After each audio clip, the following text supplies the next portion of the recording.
Chord properties are kind of fiddly a little bit. There's a few of them, and if you don't pay attention, they kind of get lost in the diagram. So just kind of listen to what I'm about to say. None of them are tricky, so that's maybe what makes them tricky, is they're fairly simple or intuitive ideas.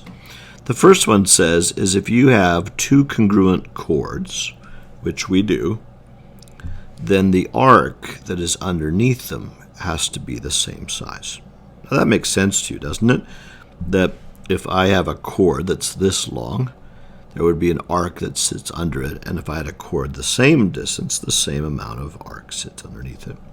And that's all it says, is if you have congruent chords, then you would have congruent arcs that sit underneath them. All right, that's easy. Now, let's reverse the idea.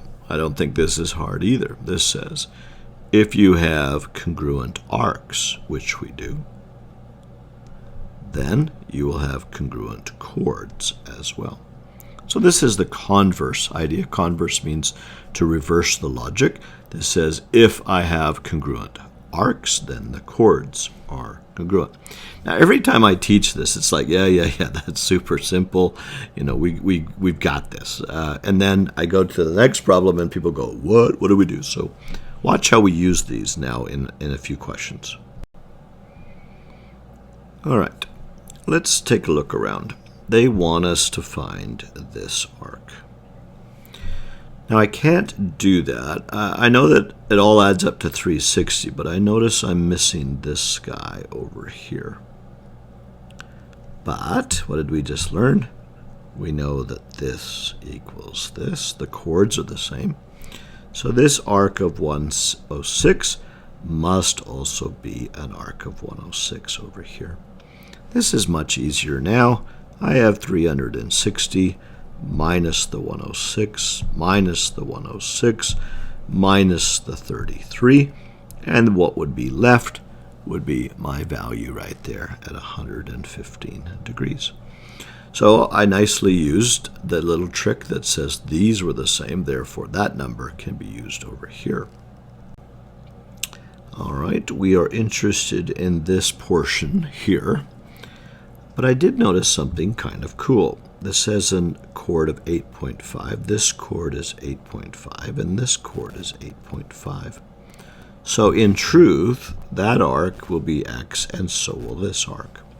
So let's take 360 minus the 108, get our value to that, and divide that number by 3. And we get 84 as our value. Makes sense, doesn't it? 84, 84, and 84, and the 108 all would add to 360. What tipped us off is that each of these were the same chord length. In this problem, I like how things are a little bit hidden. Notice there are these two chords, first of all, and that this chord has this arc has this red and this blue part. And notice, this is the cool part, that this chord sits on the red as well as the blue part. So they actually are sitting on the same arcs. They have a little overlapping part, but they do sit on the same arcs. So that 2 and that 2 would be the same. That means that 10 and that 10 would be the same. Again, that arc has a single dash and a double dash. This arc has a single dash and a double dash, therefore 12 and 12. The next group of chord properties comes about this idea of a chord and perpendicular. And basically what it says is that if a diameter or a radius strike a chord at 90 degrees, then it hits it exactly in the middle. And that would also mean that the chord got split exactly in the middle. So again, the conditions are, if we strike at a perpendicular, then it cuts it into a bisector. Now the reverse idea also is true.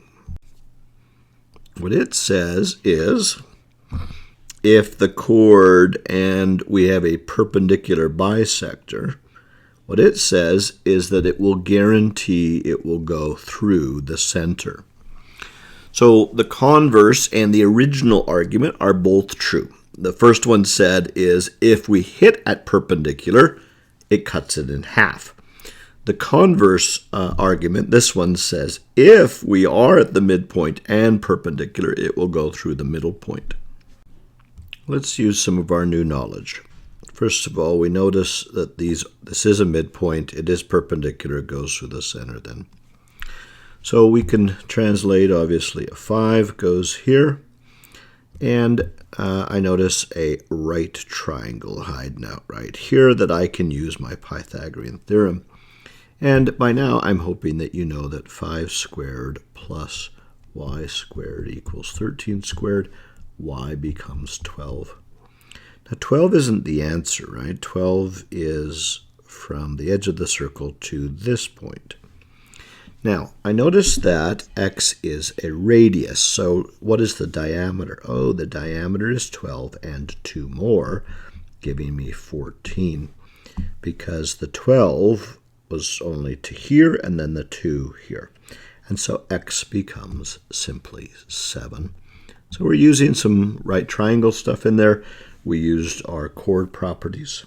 A question like this I think is quite quick and simple. First of all, I do know that that goes through the center because that radius hits at 90, so that means that this then is equal. That helps me to know that this would be 5 and 5. And now, as with most of these, a little triangle appears. That's a right triangle.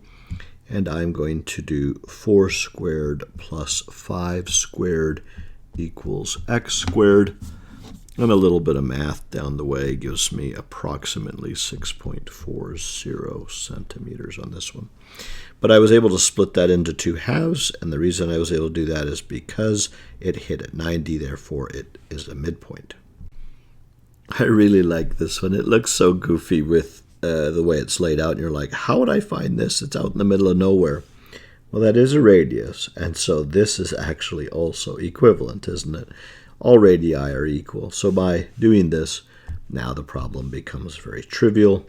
We're in this nice little right triangle, 3, 4, and by now, hopefully, you know 5, right? 3 squared plus 4 squared equals x squared. And when you solve that using the Pythagorean theorem, you get 5. Let's do one more set of properties. Like the last properties, the original theorem works, and so does its converse. It's biconditional. What this one says is if you are the same distance away from the center, then the chords themselves have to be exactly the same size. That also makes sense, doesn't it? I mean, you can see that idea that if you're exactly the same distance out, that going to that center point would make exactly the same chord over here. So this one says if the distances are the same, the chords are the same. And this one says the exact reverse. It says if the chords are equal, then those distances to center also have to be equal. Again, all of these chord properties are quite easy, but again, just have to remember them when you're solving problems. In this diagram, we recognize that this length and this length are the same. What that means to us using our properties is this chord is congruent to this chord. We also know that because those are right angles, that is a middle point, isn't it? So this would also be 6.5 and 6.5. And added that together gives you a total of 13. We used quite a few properties there.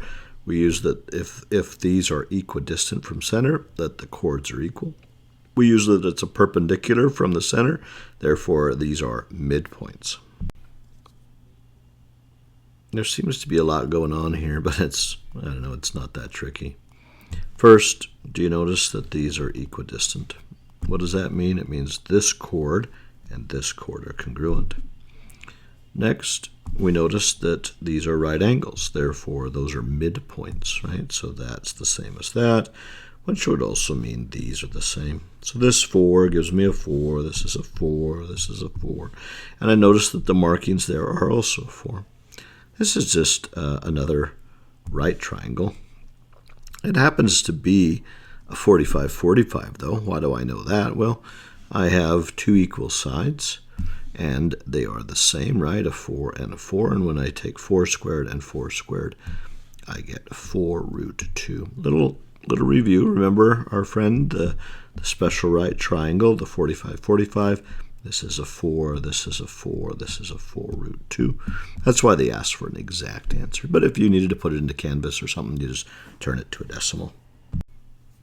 All right, one last one. Let's take a look here. Again, I see a nice right triangle. Do I know that it's a 45-45?